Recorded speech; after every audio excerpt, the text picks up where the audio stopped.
యాదగిరిగుట్ట శ్రీ లక్ష్మీనరసింహస్వామి ఆలయ రాజగోపురం బంగారు తాపడం పనులకు మోక్షం కలగనుంది. సుమారు 60 కేజీల బంగారంతో తాపడం పనులను చేపట్టనున్నారు. వచ్చే బ్రహ్మోత్సవాల నాటికి బంగారు తాపడం పనులు పూర్తి చేయాలని సంకల్పించారు. ఇటీవల సీఎం రేవంత్ రెడ్డి, దేవాదాయ శాఖ మంత్రి కొండా సురేఖ ఉన్నత స్థాయి అధికారులు జరిపిన సమీక్షా సమావేశాల్లో యాదాద్రి ఆలయ రాజగోపురానికి బంగారు తాపడంపై చర్చించిన విషయం తెలిసిందే. బంగారు తాపడం పనులను దాతలు ఇచ్చిన విరాళాలు, దేవస్థానం నిధులతో చేయనున్నారు.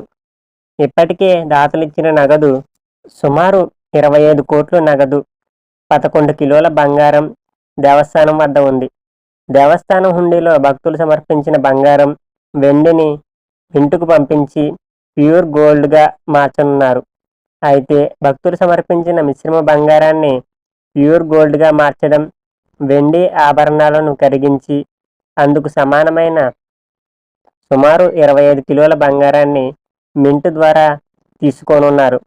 రాజగోపురానికి 10,500 చదరపు అడుగుల మేరకు బంగారు తాపడం పనులను అంచనా వేశారు. పనులు చేయడానికి 6 కోట్లు మేకింగ్ ఛార్జీలు అవసరమవుతాయని అంచనా వేశారు. గ్లోబల్ టెండర్ల ద్వారా బంగారు తాపడం తయారు పనులను అప్పగించనున్నారు. సీఎం ఆమోదం పొందగానే పనులు ఆలయ ఈవో భాస్కర్ రావు మొదలు పెట్టనున్నారు. బంగారు తాపడం పనుల ఆమోదం ఫైలు సీఎంఓలో ఉంది. దేవాదాయ శాఖ నుంచి సీఎంకు ఫైల్ పంపించారు. సీఎం ఆమోదం లభించగానే పనులు ప్రారంభిస్తాం. స్వర్ణ తాపడం పనుల కోసం అవసరమైన ఖర్చును దేవస్థానం భరిస్తుంది. ఇలాంటి మరిన్ని వీడియోస్ కోసం మన ఛానల్ని సబ్స్క్రైబ్ చేసుకోండి.